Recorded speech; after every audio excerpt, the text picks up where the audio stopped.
And that's yet another DDG win. Welcome, Dead Dog Gamers, to episode 4 of the DDG podcast. Tonight we're recording just days before EUIC, and I've got Phinnegan Lynch here with us to discuss. How you doing, Finn? Good. Awesome. And also, we're actually going a little light this week, so we only got one more player from DDG with us.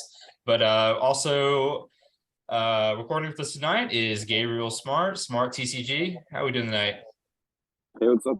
Good. I'm currently in an airport, so if I don't sound as clear as I normally do, that is why. So yeah, I'm heading to EUIC right now, so excited to compete. Yeah, Gabe is in transit, and we had to turn off his video because it looked like he was in the middle of a Barcelona bathroom. But he is doing the grind for the Pokemon. All right. Well, we're gonna just have a quick continuation of last week's EUIC meta discussion. It has developed a little bit more since we talked last week. A few decks have kind of fallen down the rankings. A few decks have moved up. Most notably, probably since last week, Lugia Single Strike Lugia has kind of shot to the top of everyone's Terra list. But we're going to start tonight towards the bottom of the rankings, if you will. But first off, if you don't already follow us, go over to Twitter, follow Dead Draw Gaming. In partnership with Dead Draw Gaming, Phinnegan Lynch's Cut or Tap article website is also one of the sponsors for this video. But follow us on Twitter, give us a like and subscribe on YouTube if you're listening on YouTube. And be sure to go over the Cut or Tap. We're going to have, I think, 4 great articles this week before EUIC comes out. Already had an article from Gabe come out last night covering Rhydon and Gardevoir. Andrew Hedrick has an article coming out tomorrow. It actually is, I'm slipping my mind what his was about. And Piper Lapine has her top 2 picks coming out on Wednesday. And then, like every other major event, Finn's going to have his picks posted either Wednesday or Thursday. So full slate of content you'll definitely want to check out. And of course, we will have a subscribers only portion of this podcast at the end where we'll really get into the meat of these guys' top picks for EUIC. But starting off, let's just kind of, I covered this last week with Andrew, Nick, and Hunter, but why don't y'all give me just an idea of how you're preparing for this tournament? Is this any different than how you would prepare for a regular regional championship? And also, how does the rotation and the new Scarlet and Violet base set play into it as well? Because, not only are we cutting all cards from Sword and Shield base set to I guess the last set was what was it? It was before Battle Styles. So Chilling Rain? Chilling Rain was after Battle Styles. Vivid Voltage, I think, or Champion's Path. Champion's Path was the last one. So the new format, if y'all don't know, is now Battle Styles all the way up to Scarlet and Violet base set. So we're losing a whole bunch of cards, and we're also getting a few new archetypes out of the Scarlet and Violet set. But back to my original point, how are y'all preparing for this tournament? Is it any different that it's for rotation or that it's for a little bit of a bigger tournament than usual? I can start. So I'm definitely practicing way more than I would for a regionals or something. This is a huge opportunity to take advantage because every time there's a new format, it's like a prime opportunity to cook up something new and creative that people haven't thought of yet, because obviously not all the ideas are flushed out right off the bat. It takes time for that to happen. So it's a very big opportunity to capitalize on, strong deck building skills and come up with something unique. So that's the main thing. And then, it just seems like with post rotation, everything is slower and less consistent. So I think the biggest thing that we all have to focus on with choosing our deck and building our list is just maxing out consistency cards and focusing less on those techs that, you know, are more important normally. Yeah, so one of the big changes I think that I've currently had is just having a more open mind when it comes to all of the new just like decks, because the metagame has changed, you know, significantly. And when it comes to regionals in like a metagame where we already have like a pretty defined meta, I typically only test 2 or 3 decks. Now with the rotation, there's like 6 or 7 decks, you know, like that I am working on. And I really think the very first event of a metagame really shows off players' um, deck building skills, which I think is a art that isn't talked about enough.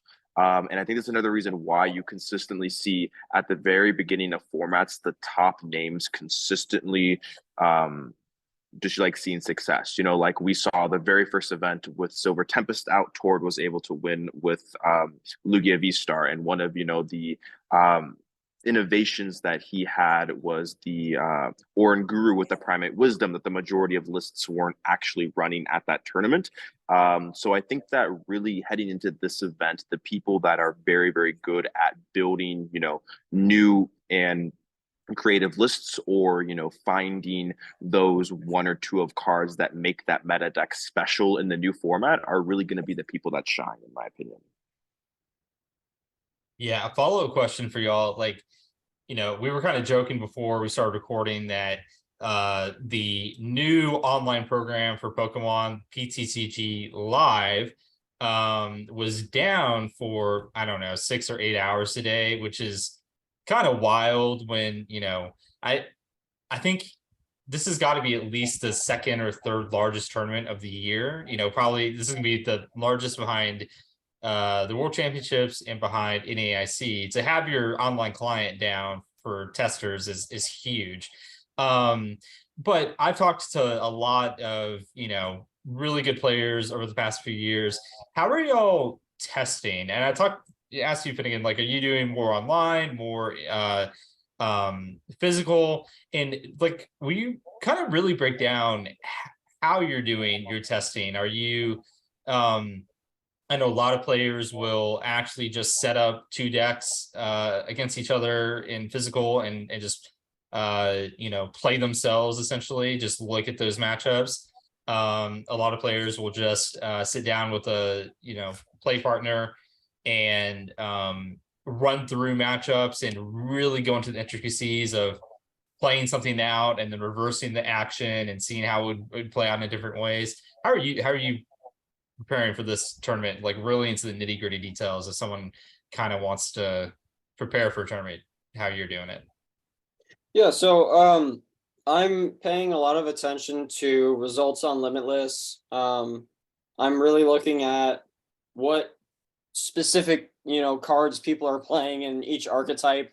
You know, for example, just yesterday I was looking at Lugia and I'm trying to figure out how many Lost Box techs can Lugia reasonably fit into it right now, and what are those techs? Like, I need to figure out what I need to prepare for if I'm going to play Lost Box, which is what I've done the majority of my testing with. And I need to figure out like exactly how I'm going to counter that. So, you know, just to continue that example, I saw Dunsparce, Roxanne, higher judge counts, and Dunsparce. So like those, okay, now I got to prepare for that. So what I do at the start when I'm testing against, this is still just that example, you know, I start with like, okay, this is the average list, right? So this is, you know, they usually fit in like 1 or 2 extras past the normal. Sorry, I'm phrasing that wrong. They usually fit in like 1 to 3 cards that are in like the deck normally plays that kind of counter Lost Box at the same time, like playing 2 judge. So I'm going to start against, you know, that sort of list and test that out. And what I did like yesterday is I play open hand with my teammate, and I'm going through all my plays and explaining them, and he's giving me input at the same time, right? So we're going through all the plays together and making sure that the route taken was correct, and then going back and analyzing that and seeing, you know, maybe I should have lost on this instead, you know what I mean? And then we can decide, would I have won that game if, you know, I changed this, or you know, if I didn't do this, would I have lost? You know what I mean? We're going into that level of analysis with it. And then after that, we can, move into, okay, so now that Lugia list, the sort of normal one is favorable.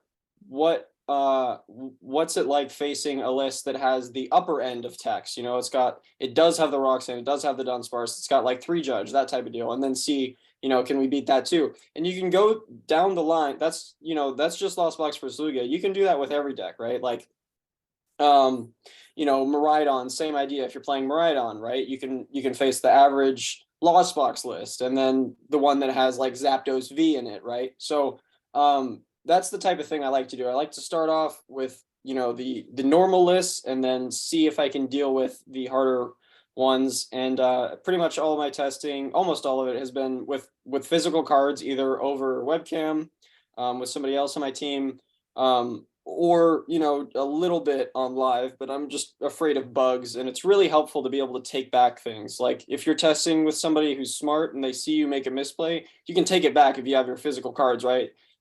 Because you don't really want to compromise the result of a game just because you made an error. You're testing, right? You're trying to figure out which deck wins more of the time. You're not trying to beat your opponent, because your opponent is just your testing partner, and both of you just want to figure out the information. So, if you're testing with a friend or a teammate, you should be willing to let them take things back to help you figure out the information you're trying to gain. So that's pretty much how my testing's been going. I've just been playing as much as I can, trying out all the different lists, and trying to not just test against wacky builds of different decks that somebody's cooked up, and more try to focus in on, hey, can you play this normal list for this deck at first, right? So that I can get an idea for that. I'm not going to try and prepare for the 1/1 flying Pikachu that you think might be good in Lugia, right? So really focusing on that, I think, has helped a lot. Yeah, 2 big points on that. First off, having a testing partner is invaluable. Like, I know just from playing in League Custom League challenges, if you happen to be one of the players that's taking a little bit longer, and you've got your friends watching the game, they're going to have shit they're going to see that you didn't see in that game. That they're, maybe a little bit harsher after in the middle of a tournament, but them letting lines that you might not have seen yourself is very helpful. And that is just magnified when you're playing against someone in a practice environment. Secondly, I know when I was talking with the original DDG group, something they would do, which if you want to get like really, really crazy with it, they would take the top deck, and they would break it to the point where they thought it beat the next 2 or 3 decks, right? They would get a perfect list for the top deck, and then they would play every single matchup and modify the other decks until it beat that top deck, and they would just go down the list back and forth until they had statistics for every different variation of top deck versus any other matchup 4 through 8 or whatever. And I know Caleb would put together this huge chart of matchups to pick out what they would play that weekend. Which something we'll talk about here in a second is sort of what Limitless has available, not quite to the detail and expertise of, maybe professional Pokemon players, but a very useful tool in and of itself. Gabe, so heard how Finn does it. I know you probably do it a little bit different because you're primarily coaching all day. So how does that play into your testing? And do you do similar or different play testing styles in your preparation?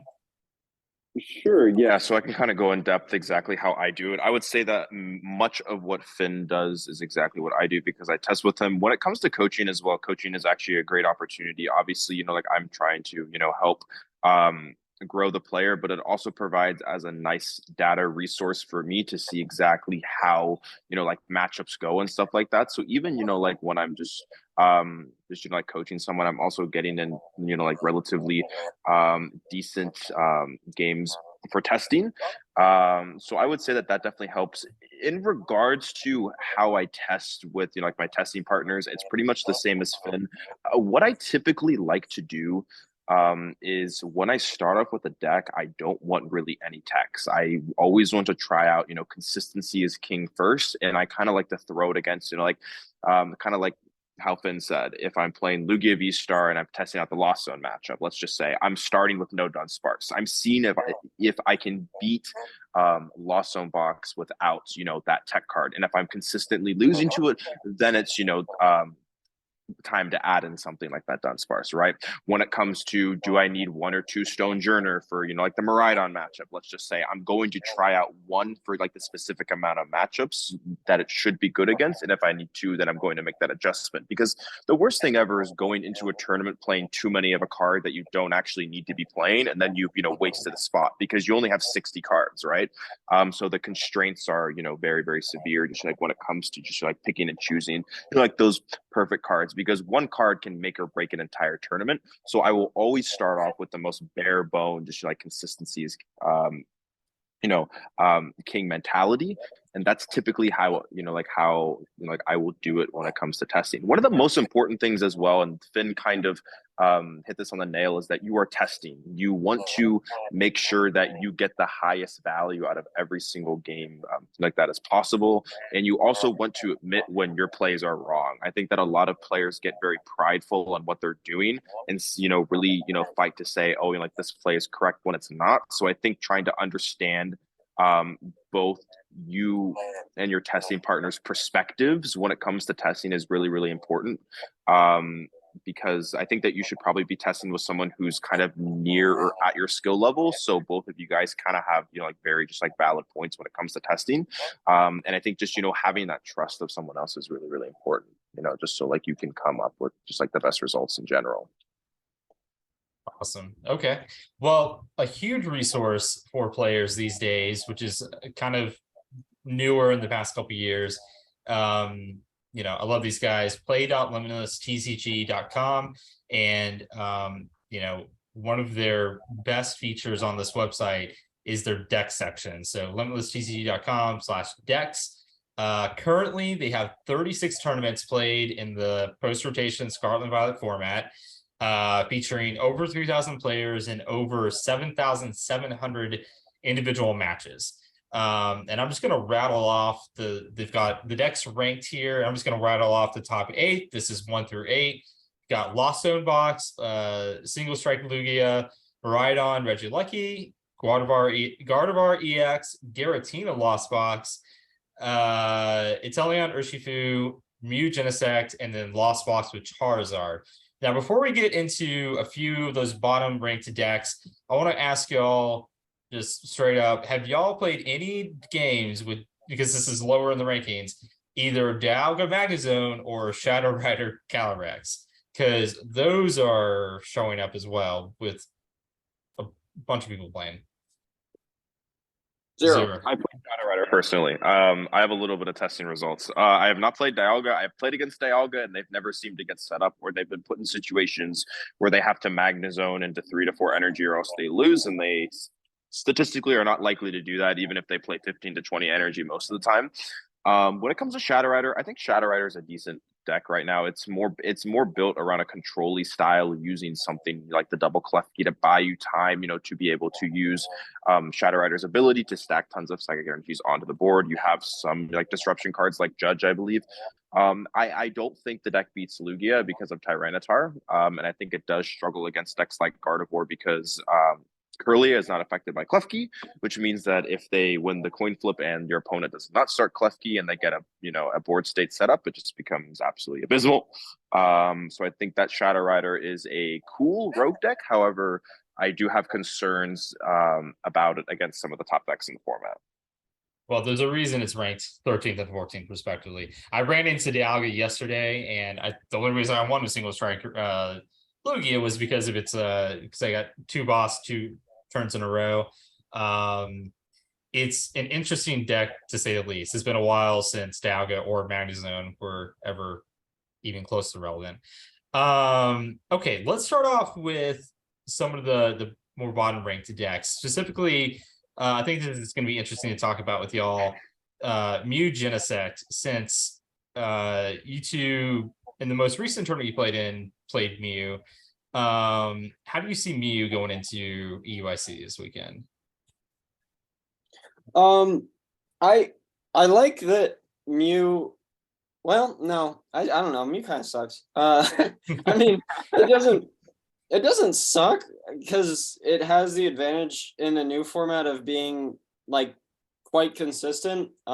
Because it's always had that advantage, but it retains that advantage because so many other things are lacking in consistency. But it's just like Lugia having Tyranitar and even potentially one prize Yveltal and potentially Drapion V. It's just like so hard to beat Lugia consistently. I mean, let me see. What is the results on Limitless? I have to imagine it's like abysmal. Against Okay, it's not Lugia? abysmal. But yeah, it's unfavored. I mean, in my testing, it was like no way Mew was winning. Me and Hunter played that matchup, played like 7 games, and I think Lugia won 1 time.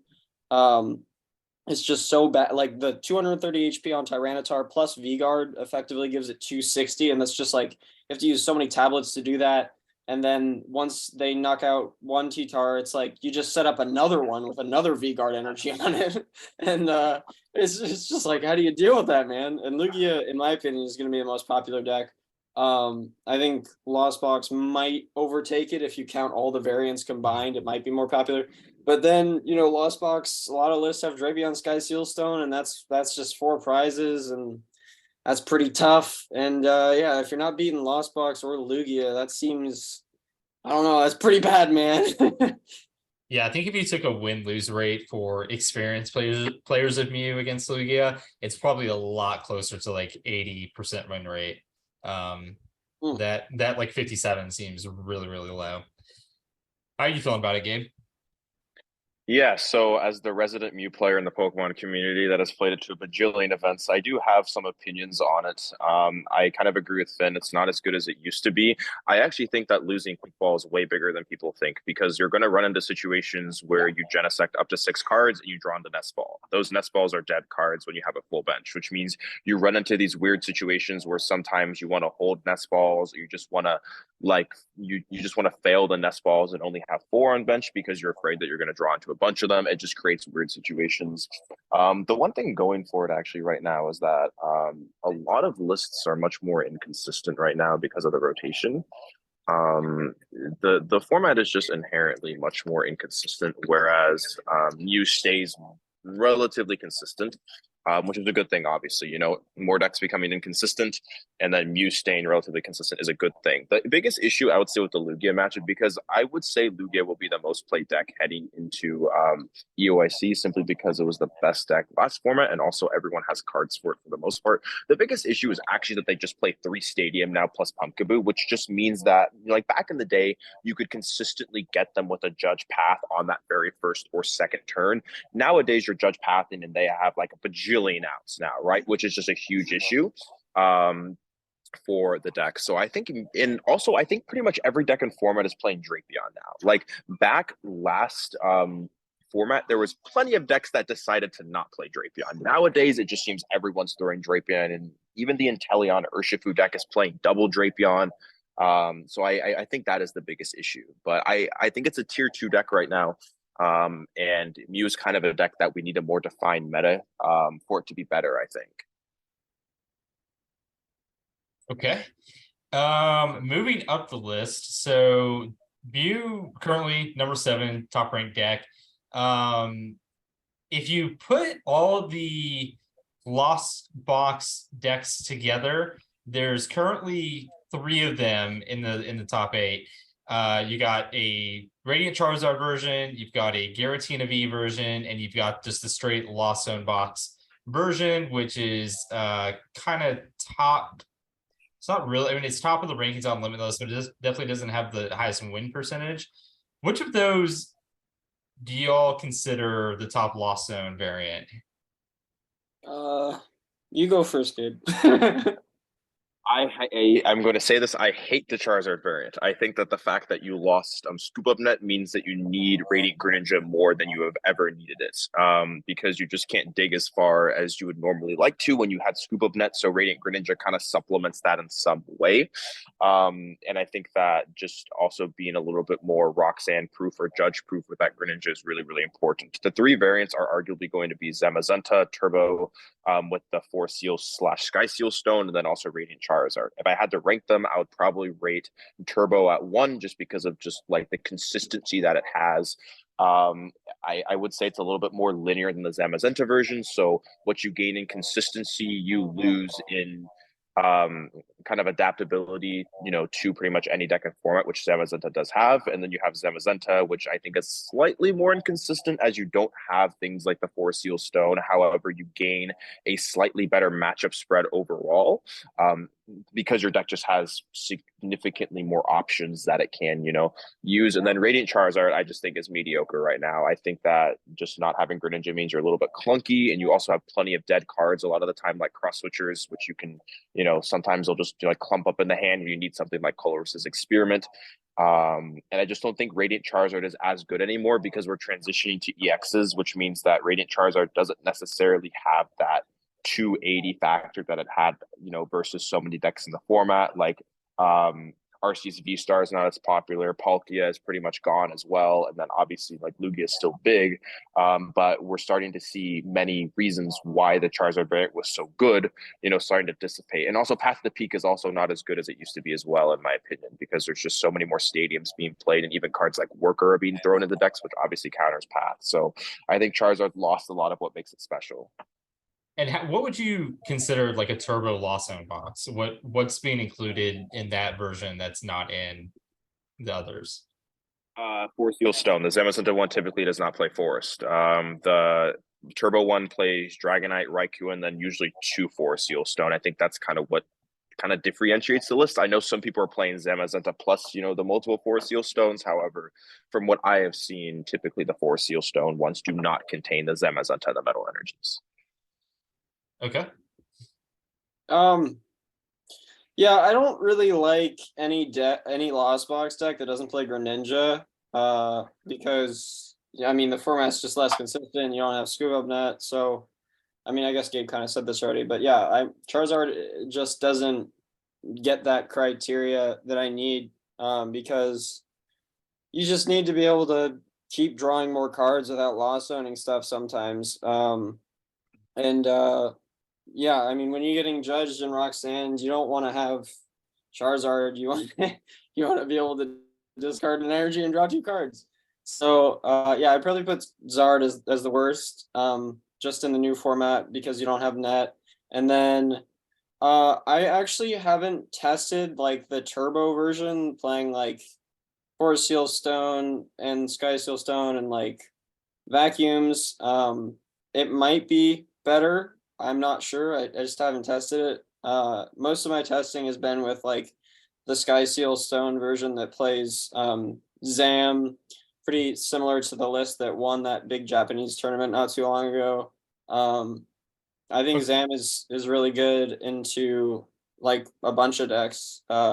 It's just like 220 is a pretty big hit, and it's kind of beefy too for a 1 prize Pokemon, reducing 30 to it and having 130 HP. That can make a difference sometimes. But yeah, in the Sky Seal Stone with Raikou is just like devastating against Lugia. You can kind of be behind in prizes for like almost the whole game, and then if you just like Gust, Sky Stone, Raikou, and kill Lugia, that's 3 prizes at once. Like you could literally be down 1-3 and then win off that, which is pretty massive. And it also just gives you, like, even early game, if your opponent decides to attack Lugia, you can just Raikou it, and you just trade 2 prizes for 2 prizes, which is fine. But later on in the game, you go Clara, get back the Raikou, and then after that, you pull off the Sky Steel Stone play. So it just seems like the best answers to Lugia are contained in that version of Lost Box, in my opinion. So I've been liking that one the most because I think Lugia is the most important deck to beat right now. Is that what you were talking about before we started? You were trying to figure out how to tech to beat Lugia? Yeah, because like there's just so many options, right? Like you can do the Tropius thing where you play let's hold that thought. Let's move to Cutter Tap, and then let's talk about your text for Lugia in depth. But Okay. yeah, we're gonna wrap it there on YouTube and on the podcast version. And we're gonna head over to the Stage 2 subscribers section of cutortap.com. Thank you all so much for listening. Again, for all of your TCG needs, all of your singles, sealed products, supplies, head over to deaddrawgaming.com. And to get the last 15 minutes or so of this podcast and a whole bunch of great articles with all the various, deck lists and in-depth analysis you need, head over to cutortap.com. Before we wrap up, Phinnegan, Gabriel, y'all want to have anything else you want to plug before we end it? Not really. Just sub to Cutter Tap if you want to get my 60 before every event. That'll be up Thursday. Yeah, so I do coaching on Medify at Smart TCG. Link should be in the description of this. And then also pretty much all my socials are just Smart TCG or Smart_TCG. So it should be pretty easy to find me. I do YouTube content on YouTube and Twitch primarily. And then also I'm on Twitter as well. And those are all pretty much Smart TCG. So yeah, but thanks for having me. All right, awesome. Thank you. Thank you all so much for joining me tonight. And we will catch you next time.